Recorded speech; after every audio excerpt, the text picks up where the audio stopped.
Hi, welcome to Fiberchats. My name is Irina. I'm the host here. And today I have a lady who I met at Knit City, Montreal, and her display just stopped me in my tracks. So I had to stop and talk to her. And I want you guys to meet Jeanne. And your company's name is Tournie. Yes. Okay. Tell me a little bit about yourself. Like, how did you start with felting? When did you start felting? Felting I started in 2018 when I just had my second baby. And I needed to do a art to do something else than just be a mom. And I was already making leather jewelry. So I was making a little piece of leather and making jewelry with it. But I kind of had a block of creativity. So I didn't know what to do. I stopped and to think, what can I do? And then with the art that is around me, what can I choose that is around me and I could make? And my neighbor had sheep, so I have just thought, um, yeah, maybe I can do something in wool. And I had a couple of friends who like work with wool and felting, and I just got curious. I asked myself, can I make a bead in wool? Maybe like that. Can I make a bead in wool? And I just tried. At first, I just did the needle felting and really smallest as possible. And with time, it changed to wet felting. Now it's more precise and more round. But yeah, it really started like with question, can I do that? And after next challenge, can I do that? And can I do that? And How were you learning about it? Like, did you take classes? Were you watching videos on YouTube? Did you yeah, just it's experiment? yeah, everything. It's really experimentation and question like, can I do that? Can I do that? Challenging myself. And also YouTube, certainly. Yeah, but But a couple of like in YouTube, I couldn't find like the technique that I needed for miniature sculpture. So a lot of things I had to improvise and find solution by myself. were you very creative as a child? Like, did you play with other arts? Yeah, I have a memory of me like we had a ping pong table, and I was under there doing like spider web. I had like cord and I was making like spider web. And I was just making like something under the table, and I could spend like hours under there and just making and creating. And it was really a creative family. My two sisters are artists also, so our parents just let us be creative and experiment. And yeah, and after in school, it was like theater or art, and it was all that through even to college, and it was always art. But I didn't know what I wanted to do, um, what I wanted to put my life work into. Well, when you started felting, I assume it was just for you for entertainment to do something artistic, to play with something. At what point did you start thinking about business, like turning that hobby into business? I think I always have been entrepreneurial. I always have a entrepreneurial mind. Since the beginning, I was like, well, there's too many for me. Like from the start, it's I can't make that much just for me, so I need to sell them. So at first, we were making like little markets, like a village market and stuff like that. But with my ex boyfriend, we were making like another business on the side also. So it was just like we had a table and we put the stuff that we were making and just started like that. So it was like I always had that entrepreneurial side of me. I just didn't know what to do. So, okay, when you started with the felting and you were experimenting with it, did you have in mind that it's going to be jewelry? Like, did you immediately decide Yes, on jewelry? yes, yes. Because I wanted to do beads for my jewelry. So it was like at the beginning, it was leather, and then I incorporated wool. So it was both. And then at some point, it was just wool. And how did you come up with the idea? Because you don't have just beads. Like when I came to Yeah. your stall, there were all kinds of flowers and animals and mushrooms and what have you. How did that progress? Like, Um, I think I always have a love for nature and organic shape. My big inspiration is nature and Art Nouveau. So I don't know what it is in English, but like a really organic and really natural shape. So it going in that direction for sure. I don't know. It was always like I like it. Then laces and something really feminine and really like natural, less graphic, more natural and dainty and really like stuff. So it's my style of art. Yeah, I don't know. I love nature. so when you come up with the idea, like these earrings that you're wearing, for example, Mhm. Yes. do you collect the natural flowers and try to replicate them? Do you sketch first? Like, what's your process? Um, well, for this one, it was like on Pinterest. I saw a decoration. It was like a just decoration of a flower like going down. It was like a for like a little decorate like in front of a window, and I thought it was really fun. And I was like, can I do that for jewelry? So it's always that. It's like, oh, I see something. Can I do that in wool? And I don't know. It's not really a really specific flower. It's more like a suggestion of a flower. It's not like one flower. It's like we can interpret in many kind of flower. But yeah, I don't know. I try to have a good diversity. So at some point I wanted to do mushroom to have them in my display, and then leaves, and so I had many shape of leaves. Yeah, it's all around nature, and I had to like stop myself to not go too wide because I have so many ideas. I could go in all direction, but I had to stop myself in just nature. So I don't do food, I don't do animals, I don't do like sculpture or decoration. It's really like jewelry and nature. Well, when you work for the market, right? Like I'm imagining when you're preparing for a show like Knit City, you have to have more than one of each. Yes, Do you yes. mind repetition of that process? Does it bother you? Like, would you rather like work on seven different things than repeat the same earring again and again? I try to separate my day in different projects, so I don't do exactly that, like doing like just one thing and repeating. So I try to do like a mix of creative work and repetition. And also for my back, I need to not do all the time the same movement because I get like back hurt. So I need to like do maybe one of this design and then the other design and then the other design, and then I change from stable work to creative work, and then I always move like one of them. So it's always growing slowly. I can't do like just one thing for like hours. I get bored. Well, when people think about somebody who is self-employed, they're like, oh, there is this flexibility in schedule. They can do whatever they want. They can take time off. What is it in reality? How is it to be a self-employed artist? We yeah, for sure we need like organization. This is like big challenge for me to like organize my week and my day, and to stay motivated because like for sure repetition is really hard on the mind. We need to stay like captivated and curious and to bring energy and motivation into it. So yeah, it's really like I always need to do something different in a lot of direction at the same time. But having something stable at the same time. So everything that is on my website, it's something that I can duplicate really easily. So when you're thinking about yourself as a business, is there a business plan? Do you think in terms of like what I'm gonna do 5 years from now? It's difficult.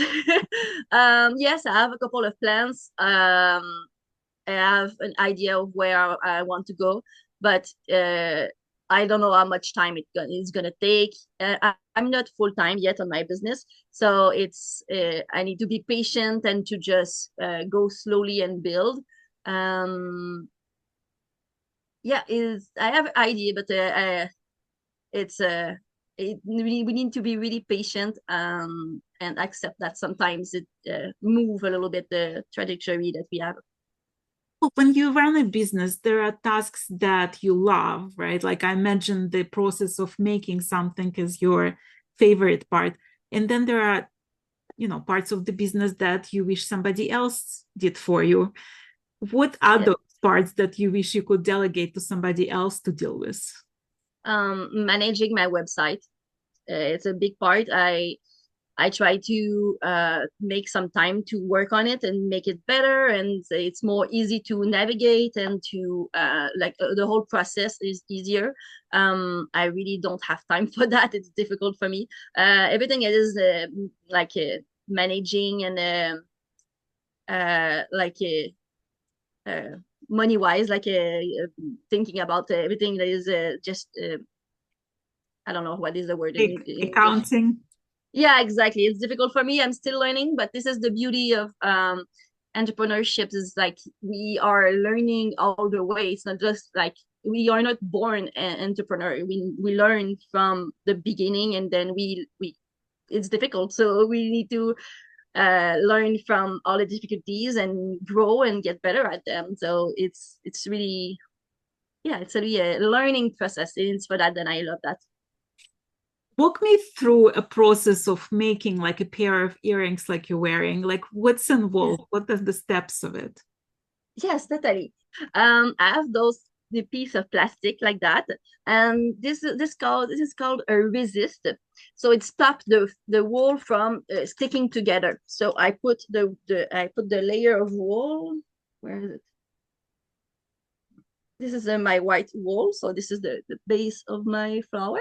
Mhm. And so I put the layer of wool on one side, then I switch it, I put layer on the other side, and I put water to glue it together. And then I put my other colors, and then I will felt with hot water and soap. This is wet felting. And the more I rub, the more the wool will shrink. It's like when we put the sweater in the dryer, it shrink and will never come back to the original shape. So it's the same principle, but for me, I control the shrinkage. So the shrinkage will occur, but it will not go smaller than woo, That's the specific. than this shape. So it blocks and it all create that round shape. I can like do the design and everything, and after I will cut the side and I will take out the plastic, and then I will be able to do that like part here and the wavy effect with hot water and soap. So I can really like shape it, and the more I rub, the more it shrinks. So it's really like I control the shrinkage of the wool. So that does it mean that you're making two at the same time, like both earrings at the Yeah. same time? Yes. Yes, because I want them to look a little bit like similar to have the same size because I can totally control like the size that it will finish. So it needs to be done at the same time. Totally. So, like, if I look at this pair of earring and the other pair of earring that like looks very similar, they're gonna be differences, right? Yes, they are natural and unique, but they have like they are all the same concept of like the yellow on the outside and the red, but they're all gonna be like a little bit unicity like in nature. It's all they have the same design, but they're all unique. Right. Well, when you're thinking about the next design that you're gonna add, how is the process going? Like, do you first sketch it? Do you first try to make like a sample? Yeah, both of that. First, I have the idea in my head, and then because of like the experience that I have from the 7 years in the past of like trying many things, I can like build in my head already, like if it's possible, because I need to think like how will it shrink or how can I build it and how will like all the fiber glue together in a sense. Because there's no glue, but it will like be stuck together.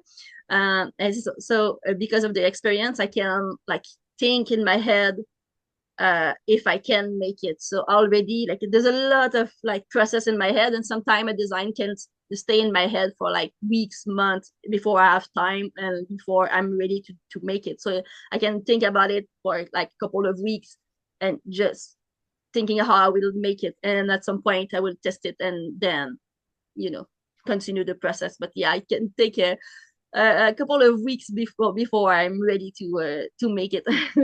Well, when you bring something new to the market, are you ever surprised by the reaction? Like, are there ever times when you think something is gonna like fly off the shelves and it doesn't sell, or the Yeah, other way around when you're not yeah. sure about something but people love it? Yeah, totally. This one, no, this one is a new design. It was at Knit City, in fact, and I released them, and I didn't know. For me, I love them, and I was like, well, if I love them, other people will love them too. But I didn't know how the people will react, and it was a really good reaction. People really liked it. It's like modern, not too intense, not too like a super like a large and So, super intense. Huh? like whimsical. This is like Yeah, simpler, cleaner, less. yes, exactly. It's super simple and modern, and finally, like it sold really, really fast, and I was really happy. And but at the other market that I did, like the weekend after, it was in like none sold. So it's really depends of the of the event and the people are there. So yeah, it's I test. I don't make a couple. I just make some, and then if it go well, if people like it, I and take them um in my routine, in my process. So yeah, for now I'm making a lot because I want to put them in a couple of shops. So bringing like I'm making them in all the colors, and it's a nice project for shop. Sure, those one because they are really accessible. Well, when we talk about Instagram and places like that, social media, there is this concept of target audience. Mhm. Who do you imagine your target audience is? Like when you're making a pair of earrings, who do you Yeah. see in your head is gonna wear it? What kind of person? I imagine someone similar like me. It's funny to say, but yeah, someone like who loves color because my things is really colorful, whimsical, and so I imagine someone who loves nature and love whimsy. So I imagine someone with like a interest with a costume and like to this describes this themselves like to be a fairy or elf or something really colorful like a character. And at the same time, someone like just who wants something like from nature and have a pop of color in everyday life, and also have people who are like fiber lovers or crafters and I really love what I do. But yeah, someone who is young, pretty much, is like 25 to 35. But it can go higher, and it's never really stable. But someone young who loves color and nature and wants to have like a statement piece and love like really original jewelry for sure. Right. Yes. Well, when you told me like at the beginning that your neighbor had sheep, and so that's what inspired you to start playing with wool, how did your material stash change since you started first playing with it? Yeah. At the beginning, I was trying just to make beads with the needle felting. It worked, but it was not it was really like a lot of fibers around. It was not the result that I wanted, not enough sharp. Um, so this wool didn't work, and it was just white, or brown, or it was like really um not enough colorful. So I started to look for more colorful or to dye the wool that I had. But at some point, I realized that I can't dye my wool. It would be too much work, and it's enough work as it is. So I looked for really colorful wool and really soft because it's in a really sensitive area here.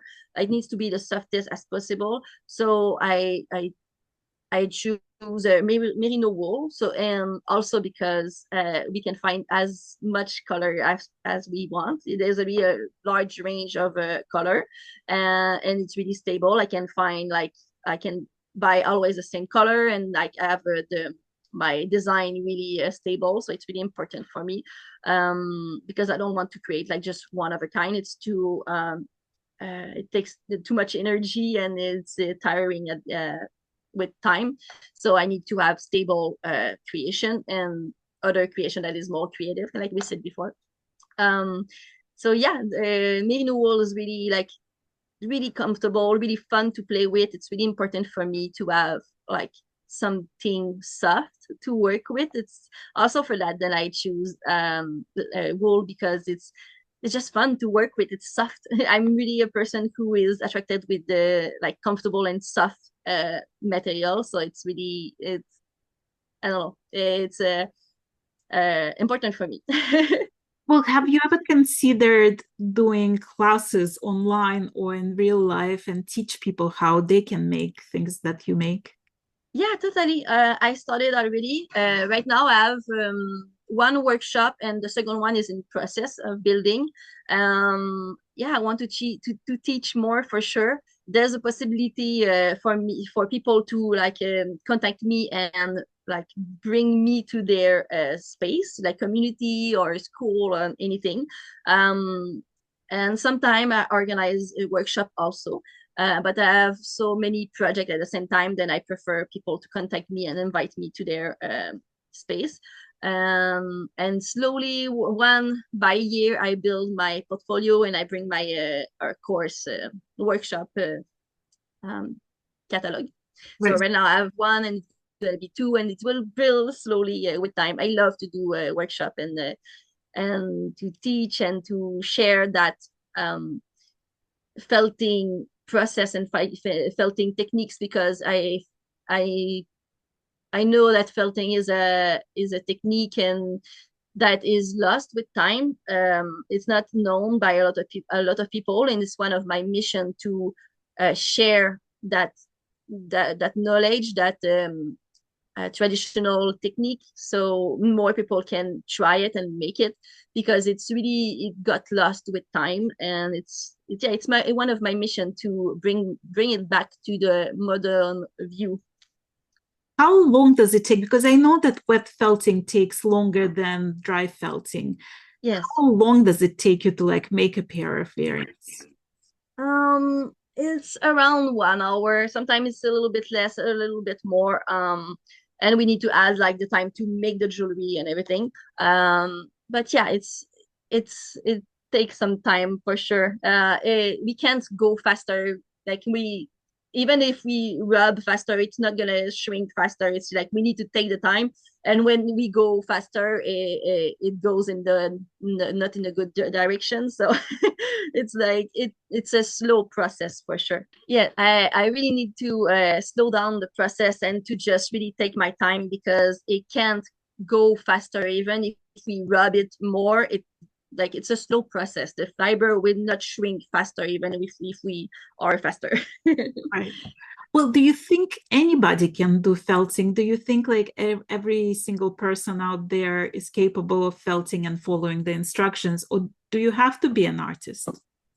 No, I feel like if anyone is motivated to learn and to take the time and to um like you really, yeah, it's sometimes it's difficult because we are impatient, but when we take the time and we really like look and learn how the felting process works, anyone can do it. I when I teach class, it's difficult at the beginning, but they get it.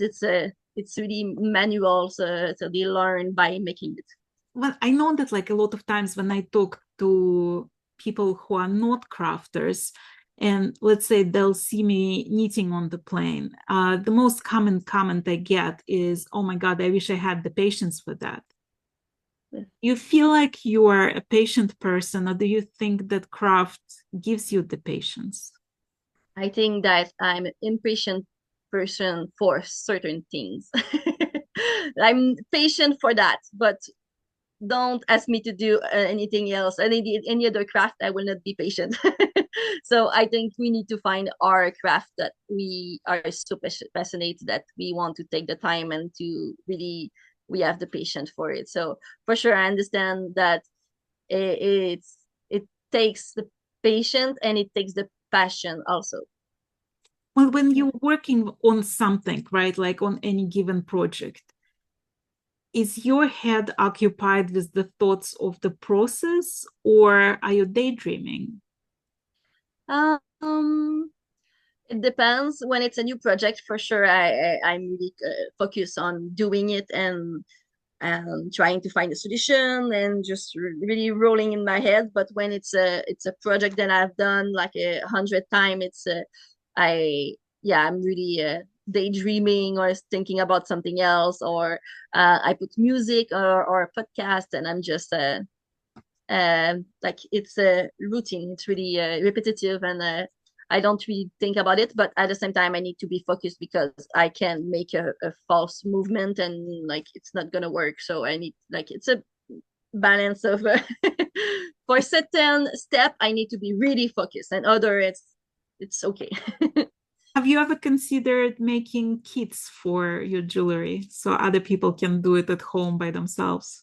Yes, totally. It's the project. The more I will build a workshop, the more I will do kits like related to the workshop. So if people are not present to the workshop, they will be able to do it with the kit. So the more I will build workshop, the more I will build kits for sure.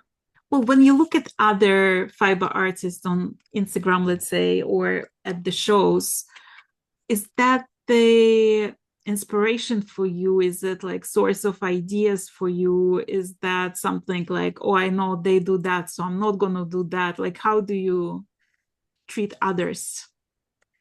Well, first, there's not a lot of people who does felting and wet felting. So I've met like three people in Quebec who does like jewelry in felt. So it's really rare, and we all add our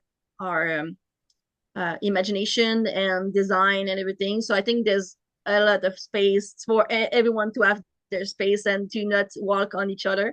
And for other art, sometimes, yeah, well, I look at the knitting project or like a jewelry, and I tell myself, can I make that in felt, or is it a inspiration for like that shape, but it can bring me to something else, or can it be possible to add that and to other projects and to yeah, it's always a inspiration, never copying, but yeah, sometimes like oh, I can do something similar or get inspired by a jewelry or a creation in any material in wood, in the wool, um in nature for sure.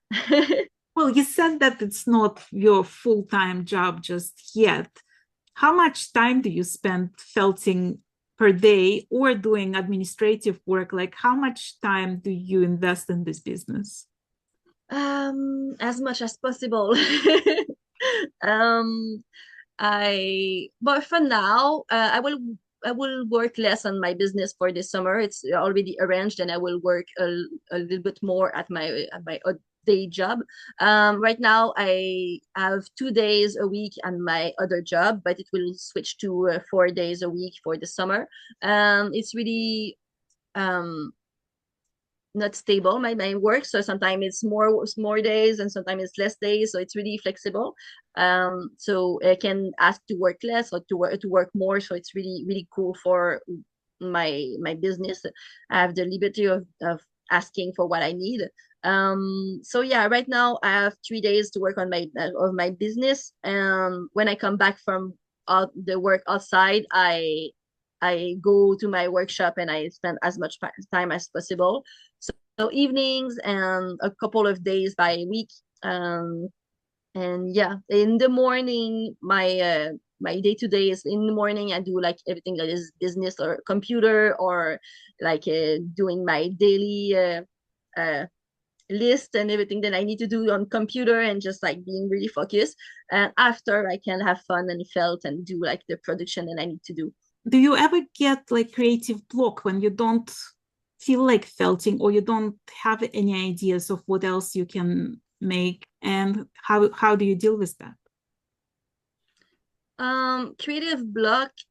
Not really, because I have a list. Like every time that I have an idea, I write it and I put it on my wall. And when I will have time to make something creative or to do the next collection, I will bring it and think about the collection that I want to do.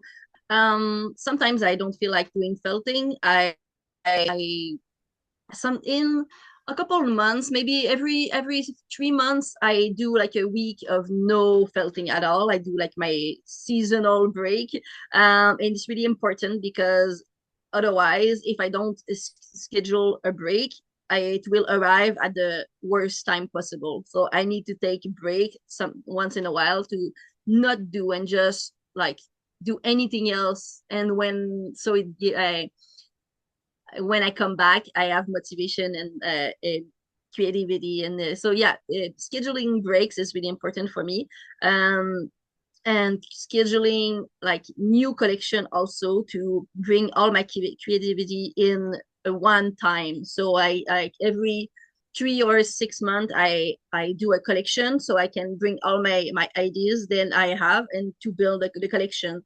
And otherwise, I don't sometimes I try new design, but it's to like learn and create new stuff. But usually, I repeat a lot of the design that I already have. I'm more in the getting stable and going into shop and going doing a lot of similar design and doing one design in many colors so the people can have a selection and can choose their favorite. So right now I'm not really in the creative mode. I know I have a collection release in the fall, and so for that I will bring a couple of new creation.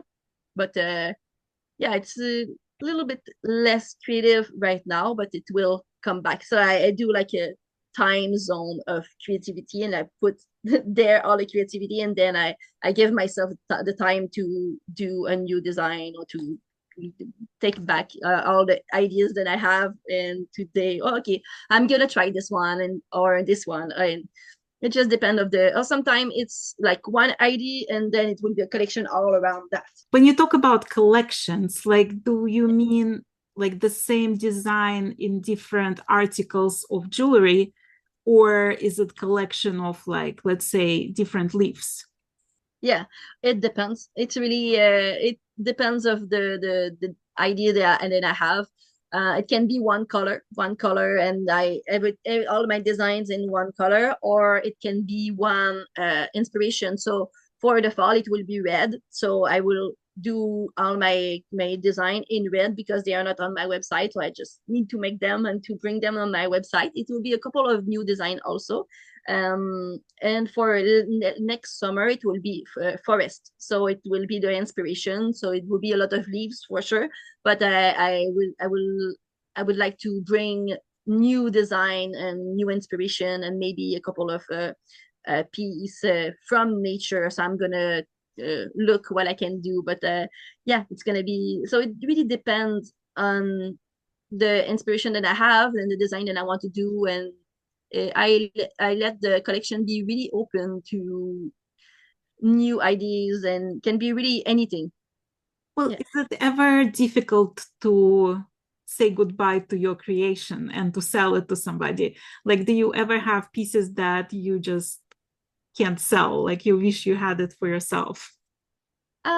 No, I'm okay to let it go. And sometimes I'm sad because when it's only one creation, and I'm like, I don't know when I will have time to make it again. So I'm sad to see it go. But at the same time, it's like, let it go of my child.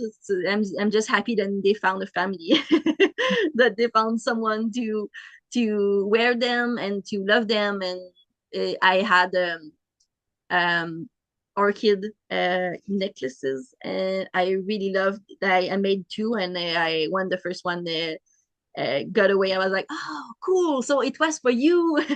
I was happy that that I discovered who was the future owner of the jewelry. So I'm really happy, especially with the unique piece and bringing me a lot of happiness. And also just regular piece also when I am with a client and they tried like a couple of colors and they don't know what to do, and we try to look with the mirror like what color is the good one for them. It's really a fun process to help the client to choose what is the best for them. It's really a special moment for me for sure. So, what can people find in your store? What kind of items do you make? um a lot of earrings and necklaces. I started to make a hair stick also, slowly bringing hair accessories. My design that are the most popular are really the flower and these are really popular in my shop. It's only in person, so when I do events, it's all unique. It's pendant with the center is wool and silk, and it's really colorful. So this is we thought about bringing creativity in the work. So this is the creative part. I really have a lot of fun doing them. I take like a picture with a lot of colors, and I try to imitate the colors. So I take for example a sunset, and then I see all the colors, and I try to replicate the color mix, and I really have fun. So they are always unique, and they are really popular. People really love them. It's a good way to discover my brand and to have a little bit something like in wool and really special and unique, and to just yeah and also it's really good for gift. People really love them for gift for sure. Otherwise, what are really popular are those ones. These are the fern earrings. I have them in small also, and they are really attract the comment and the compliment. It's really I love them. They're So these beautiful. are what? They're beautiful. Thank you. And they are made with needle felting also. So when it's in 3D, in 2Ds, it's needle felting and then wet felting. And when it's in 3Ds like that, it's just wet felting. What do I have? So I have many flowers. I have the small flowers like that, the big one. I have this one also. So it's a white and the color is in the center. So this is the tree design for the flowers because people are really fall in love with the big one, but sometimes some people want smaller ones. So I made those one also. What do I have also? This is the new addition this year. It's a hair accessories. I begin slowly, so I have hair stick like that and with little beads. And at some point, I will bring little claw hair clip like that. And yeah, I begin slowly, but yeah, my focus is really jewelry, so necklace, earrings, um, and slowly bringing hair accessories. So I have necklaces also in flower. And this year I started to add a little leaf also on the top to make it, I don't know, more realistic and more, a little bit more. I don't know how to say that, but it's really cute. I love them. And also, I do like beads. Um, the the necklaces. I do like little fruit, so grape, and they are really cute. I have them in couple colors.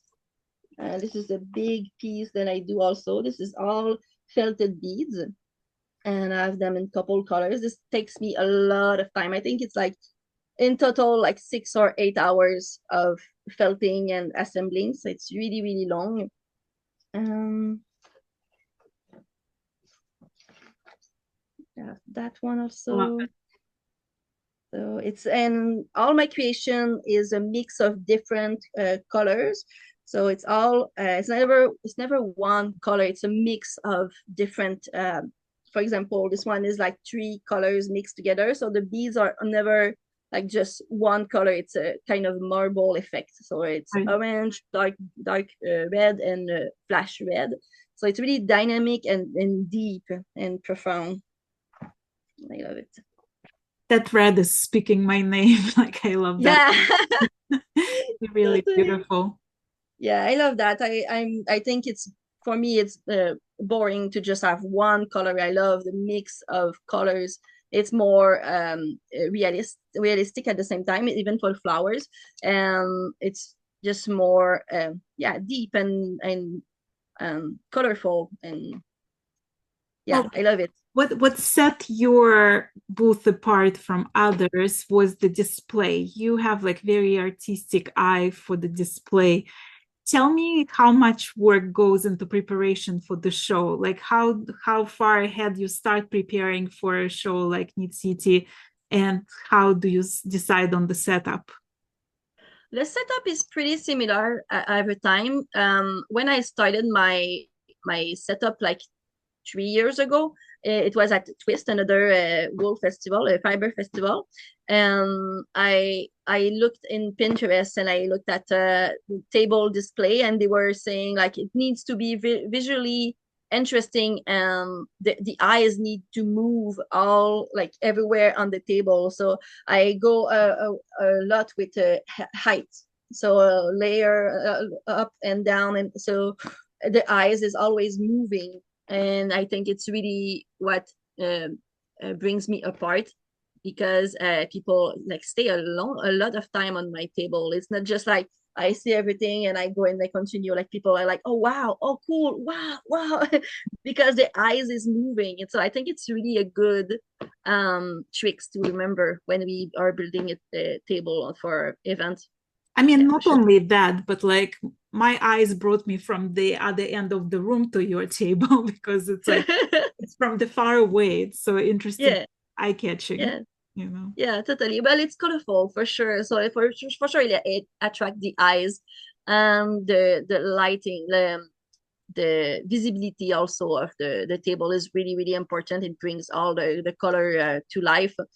So this attract conversation also, because I put them really high, and I put all my flower on, like all my earrings on them. That's very clever, actually. Yes, and it's really natural, and the eyes can go like from up to down and everything. And I receive a lot of compliment about that, like um, display. Yeah. It's really, and it's a tree though, so it's natural to have flowers. Yeah, it's really natural, so it attracts the eyes and the reaction. You had a very beautiful display. I was very fascinated by the whole thing. And I think I spent a long time at your booth there at the festival. Yes. Well, I want to thank you so much for being my guest today and showing us your process and sharing your backgrounds. I was really happy to meet you there, and I hope to see you at other festivals as well. Yeah, totally. Thank you so much. It's really fun. It's a good practice for me. I I don't speak French. I don't speak English a lot, so it's a good practice to speak in English. Um, And it's good to talk about felting. I think we need to bring it to the table and to inspire people to play with it. It's so fun. There's so many things that we can do in wool felting, and this is one of the things. But people can explore it and go in so many directions. It's fascinating. no, I totally agree. Well, thank you, Jeanne. And now, till I see you next time. Perfect. Thank you. Thank you.